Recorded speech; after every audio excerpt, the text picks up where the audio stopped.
केंद्र सरकार और सुप्रीम कोर्ट के बीच चल रहे कॉलेजियम विवाद पर राज्यसभा सांसद और पूर्व सीजीआई रंजन गोगोई ने टिप्पणी की है। सूरत में आयोजित सूरत लिटरेचर फेस्ट में शामिल गोगोई ने शुक्रवार को कहा कि हाल की स्थिति को देखते हुए दोनों पक्षों से नेतृत्व और शासन कला की उम्मीद की जाती है।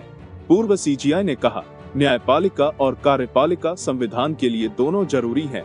यह सवाल नहीं होना चाहिए कि दोनों में कौन श्रेष्ठ। गोगोई ने कहा है कि अगर नियुक्तियों में बदलाव की जरूरत है, जैसा कि राजनीतिक कार्यपालिका महसूस करती है, तो खुले तौर पर किसी सवाल जवाब से बचना चाहिए।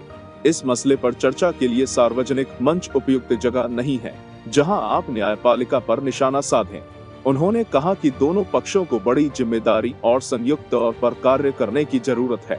गौरतलब है कि सरकार और सुप्रीम कोर्ट के बीच कॉलेजियम विवाद चल रहा है। इस बीच सुप्रीम कोर्ट कॉलेजियम ने सीनियर एडवोकेट सौरभ कृपाल को दिल्ली हाई कोर्ट का जज बनाने के लिए केंद्र को दोबारा सिफारिश भेजी है। इतना ही नहीं, कॉलेजियम ने केंद्र को भेजी सिफारिश में सौरभ कृपाल के नाम के दोहराव के पीछे की ठोस वजह भी बताई है। ऐसा कम ही देखने को मिलता है, जब सुप्रीम कोर्ट कॉलेजियम ने अपनी सिफारिशें दोहराते समय इतनी ठोस वजह भी बताई है। सरकार ने किन आधारों पर सौरभ कृपाल पर आपत्ति जताई थी, सुप्रीम कोर्ट ने इस पर क्या जवाब दिया है? कौन है सौरभ कृपाल? सौरभ कृपाल ने दिल्ली के सेंट स्टीफन्स कॉलेज से ग्रेजुएशन की है। वहीं उन्होंने ग्रेजुएशन में लॉ की डिग्री ऑक्सफोर्ड यूनिवर्सिटी से ली है। Post graduate law Cambridge university से किया है। सुप्रीम कोर्ट में उन्होंने 2 दशक तक प्रैक्टिस की है। वहीं उन्होंने यूनाइटेड नेशंस के साथ जेनेवा में भी काम किया है। सौरभ की ख्याति नवतेज सिंह जोहर बनाम भारत संघ के केस को लेकर जानी जाती है।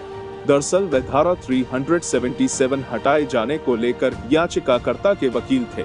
सितंबर 2018 में धारा 377 को लेकर जो कानून था, उसे सुप्रीम कोर्ट ने रद्द कर दिया था।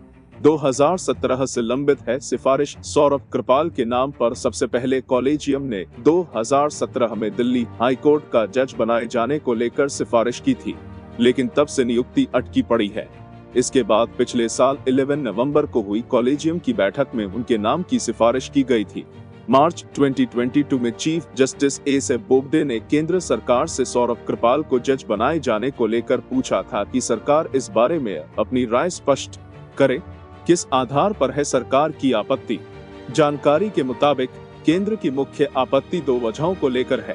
पहला ये कि कृपाल के पार्टनर स्विस नागरिक हैं। दूसरा पहलू ये है कि वे अपने सेक्सुअल ओरिएंटेशन को लेकर काफी ओपन हैं। इसे लेकर अप्रैल 2019 के research and analysis wing raw के लेटर का भी जिक्र किया गया है। रॉ ने भी वकील सौरभ के नाम को मंजूरी देने की सिफारिश पर इन्हीं 2 आपत्तियां को उठाया। केंद्रीय मंत्री किरेन रिजिजू की एक चिट्ठी का भी जिक्र किया गया है। उस चिट्ठी में रिजिजू ने कहा है कि भारत में समलैंगिकता को अपराध की श्रेणी से बाहर जरूर कर दिया गया है, लेकिन सेम सेक्स मैरिज को अभी भी मान्यता देना बाकी है।